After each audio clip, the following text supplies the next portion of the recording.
এবং একটা পদক্ষেপ এনসিপি তাদেরকে ফর্মালি আর অফিসিয়ালি শোকজ করেছে। এই শোকজ করাটা কি ঘটনাটাকে আরও খানিকটা জটিল করে তুললো, নতুন কোনো ডাইমেনশন যোগ করলো, সেটা নিয়ে কথা বলবো। ইনফ্যাক্ট আমি যখন এই ভিডিও রেকর্ড করছি তখনও জানা গেছে তারা কক্সবাজারে আছেন এবং একটা নিউজ দেখলাম তারা রীতিমতো হোটেল পরিবর্তন করছেন। ভেতরে পড়ে দেখলাম গোয়েন্দা সংস্থার নজরদারি আছে ইত্যাদি ইত্যাদি। আমি জানি না এই ব্যাপারটাকে নিয়ে এত বেশি জল ঘোলা কেন হচ্ছে, কিন্তু এই নোটিশ দেওয়াটার একটা ডাইমেনশন আছে বলে আমি ধারণা করি। তার আগে একটা কথা একটু বলে রাখা দরকার, এখানে একজন নারী সদস্যকে নিয়ে তাসনিম জারা এবং তার সাথে পুরুষরা গেছেন, এই ধরনের ইঙ্গিতপূর্ণ কথাবার্তা কোনো মিডিয়ায় এসছে এবং সোশ্যাল মিডিয়ায় অনেকে এটাকে রসিয়ে নানা বাজে কথাবার্তা লিখছেন। মানে আমাদের অসভ্যতার আসলে কোনো সীমা নেই।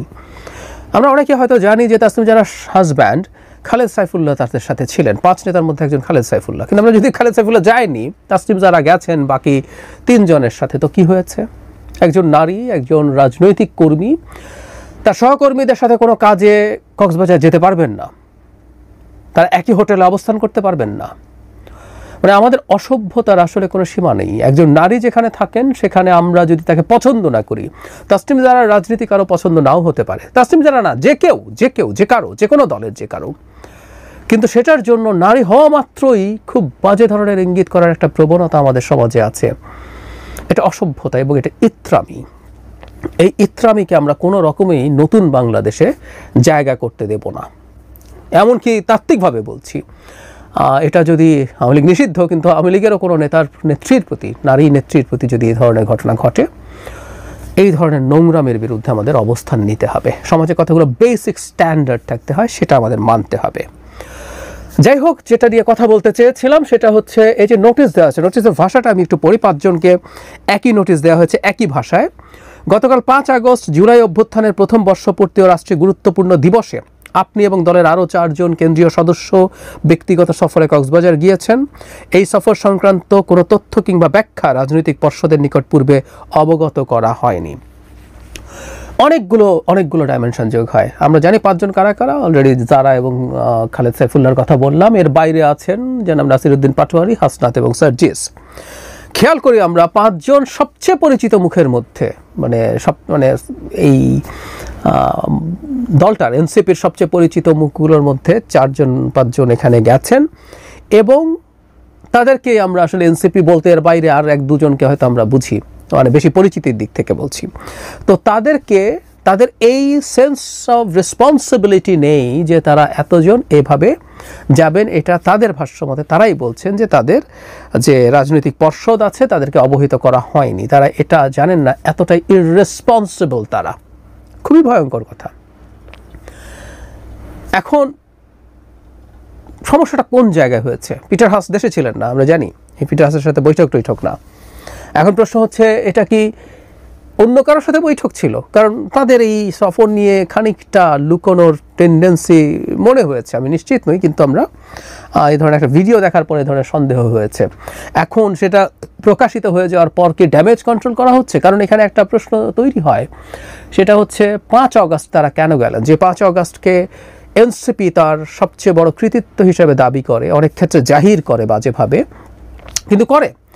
তার মধ্যে সবচেয়ে গুরুত্বপূর্ণ লোকজন বিভিন্ন প্রোগ্রামে থাকবেন, এটাই তো স্বাভাবিক। আমার সাথে গতকালই এনসিপির একজন নেতা টকশোতে ছিলেন, তিনি জানান যে 3 জন ইনভাইটেড ছিলেন, 3 জন গেছেন ওই মূল অনুষ্ঠানটাতে, কিন্তু মানিক মিয়া এভিনিউতে তো অসংখ্য মানুষ ছিলেন এবং বিভিন্ন জায়গায় বিভিন্ন অনুষ্ঠান হয়েছে, সেখানে তারা যেতে পারতেন। বিভিন্ন টকশো হয়েছে, সেখানে তারা, কারণ সেদিন ঘোষণাপত্রও দেওয়া হয়েছে, সেই ব্যাপারে তাদের যে মতামত আছে সেগুলোর বিশ্লেষণ তারা উপস্থাপন করতে পারতেন জাতির সামনে। সুতরাং আমরা জুলাই পদযাত্রা করে ক্লান্ত হয়ে পড়েছি, তাই এখন ঘুরতে গেছি, এটা ঠিক ধোপে টেকে না। ফলে এটা এক ধরনের মানুষের সামনে রং পারসেপশন দেয়, সেই কারণে তারা ড্যামেজ কন্ট্রোল করার চেষ্টা করতে পারেন। কিন্তু একটা প্রশ্ন আছে, খুবই জরুরি প্রশ্ন আছে, এই যে 5 জন গেলেন, এটা কি বেআইনি কিছু? উত্তর হচ্ছে না। এটা কি অনৈতিক কিছু হলো? আমি এটা খুব মেজর অনৈতিক কিছু হয়েছে বলেও মনে করি না, কিন্তু এটা পলিটিক্যালি ইনকারেক্ট হয়েছে। আমি এই ইস্যু নিয়ে গতকালের ভিডিওতেই বলেছি যে পলিটিক্সে পারসেপশন ম্যাটার্স। অনেক সময় ফ্যাক্টের চেয়ে পারসেপশন বেশি ম্যাটার করে। সো এখানে তাদের সম্পর্কে পারসেপশনের ক্ষতি করবে। কিন্তু ঘটনাটা সেই অর্থে তাদের বিপক্ষে যায়নি, কারণ যখন জানা গেল জনাব পিটার হাস দেশে নেই এবং একটা মিথ্যে খবর মিডিয়াগুলো, অনেক মেইনস্ট্রিম মিডিয়া নিশ্চিতভাবে ছড়িয়েছে, এটা অত্যন্ত গর্হিত হয়েছে। আমি গত ভিডিওতেই বলেছি আমাদের প্রেস কাউন্সিলের উচিত ছিল এই ঘটনাটা নিয়ে মিডিয়াগুলোর সাথে কথা বলা, তাদেরকে জবাবদিহিতার আওতায় আনা। এবং আমি আজ পর্যন্ত দেখিনি, এখন পর্যন্ত দেখিনি কোনো যারা এসব প্রকাশ করেছে তারা অ্যাপোলোজাইজ করেছে তাদের এই ভুলের জন্য। এবং ড্যামেজ প্রচুর হয়ে যায়, ভুল স্বীকার করলেও আসলে অনেক সময় সেটা ঠিক হয় না। এই যে আমরা জানলাম পিটার হাস দেশে নাই, অনেকে এটা জানলেন না, তাদের কাছে চলে গেল, তারা গেছেন। অবশ্য আমি বলি পিটার হাসের সাথে বৈঠক করতে গেলেই বা কি, আমি মনে করি পিটার হাস আরও অনেকের সাথে বৈঠক করবেন, এগুলো খোলামেলা হওয়া উচিত এবং NCP should be smart enough, যদি কখনো তারা করেন তারা সেটা জানিয়েই করবেন। কিন্তু সিচুয়েশন তাদের কন্ট্রোলে চলে এসেছিল, তো তাহলে আবার এই শোকজ করার মাধ্যমে কি ব্যাপারটাকে আরও উস্কে দেওয়া হলো না? কারণ এই শোকজের মাধ্যমে তাদের 5 নেতার ইররেসপন্সিবিলিটি আবার জাতির সামনে প্রকাশিত হলো।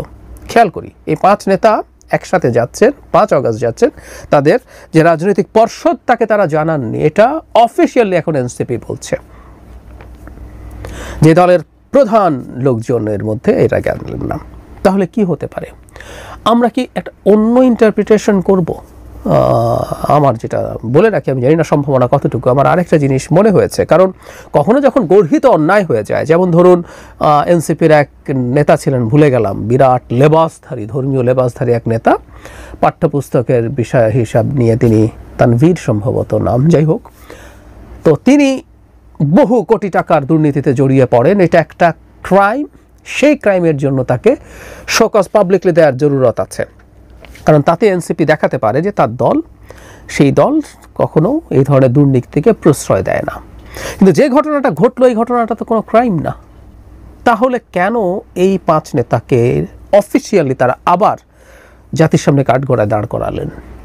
এই প্রশ্নটা আমার মাথায় আসলো এবং এটার একটা অল্টারনেটিভ ব্যাখ্যা, আমি জানি না কতটা নিশ্চিত হবে এটা, কিন্তু আমার একটা অল্টারনেটিভ ব্যাখ্যা আছে।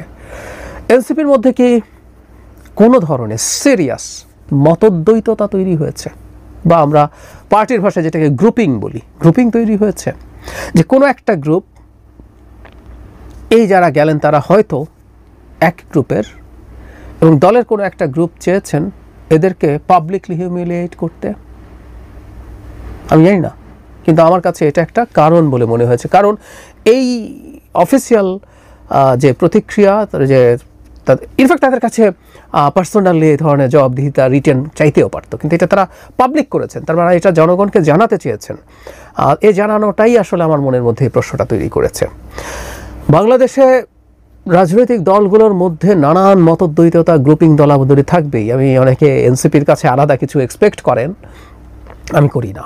এই মাটি থেকে উঠে আসা একই রকম মানুষজন, এরাও একই রকম ভাঙা গড়ার মধ্য দিয়ে যাবে, এবং এই কারণেই তারা যত বেশি এক্সপেকটেশন নিজেদের উপরে তৈরি করেন, আমি মনে করি এটা তাদের ভুল, এটা উচিত না। এটা করে বরং মানুষের সমালোচনা তারা বেশি ওয়েলকাম করেন, তখন অল্প সমস্যাতেও মানুষ তাদেরকে বেশি সমালোচনা করে, and which is very natural. যে আপনি তো নতুন বন্দোবস্তের কথা বলছেন, আপনি তো সব কিছু ভালো করে ফেলবেন বলছেন, তো আপনি এটা করছেন কেন?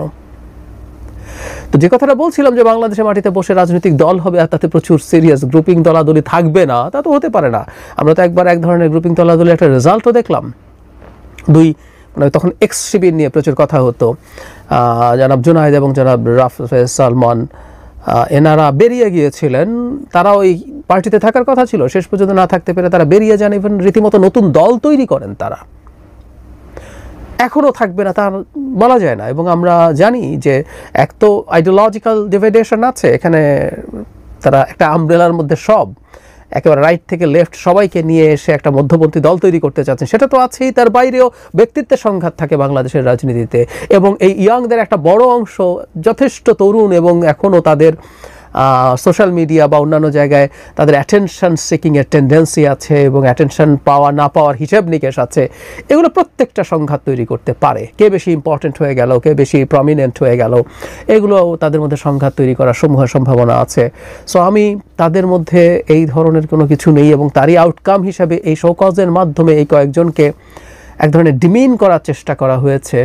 আমি এই সম্ভাবনা উড়িয়ে দিতে চাই না, যদিও আমি চাই সব রকম মতদ্বৈততা সত্ত্বেও, যেহেতু বহু রকম মানুষ এক জায়গায় এসে হাজির হয়েছেন, মতদ্বৈততা থাকবে, কিন্তু মতদ্বৈততার বাইরেও তারা তাদের এই জায়গাগুলো একটু খেয়াল করবেন। আর প্রত্যেকটা স্টেপ নেওয়ার ক্ষেত্রে আমি অ্যাটলিস্ট এটুকু বলি, যদি এরকম কোনো কারণ নাও হয়ে থাকে, এই স্টেটমেন্ট দেওয়ার মাধ্যমে মানে ব্যাপারটা ঔষধের মতো, আমরা ডিজায়ার্ড এফেক্ট আর সাইড এফেক্টের তুলনা করি, ওজন করি। ওষুধে সাইড এফেক্ট আছে, কিন্তু আমরা এটা খাই কারণ এটা ডিজায়ার্ড এফেক্টটা আমার বেশি ওজনের মনে হয়। সো কী অর্জন করলেন? ট্রান্সপারেন্সি দেখালেন, নাকি তার চাইতে তাদের 5 নেতা যে কোনো রকম কোনো তথ্য না দিয়ে চলে গেছেন, এত ইররেসপন্সিবল, সবচেয়ে প্রমিনেন্ট কয়েকজন, মানে আপনারা যদি 10 জন নেতার নাম বলেন এর মধ্যে 5 জন থাকবেন, তো এই 5 জন নেতাকে যে তারা এটার মাধ্যমে যেরকম ইররেসপন্সিবল হিসাবে প্রজেক্ট করলেন জাতির সামনে,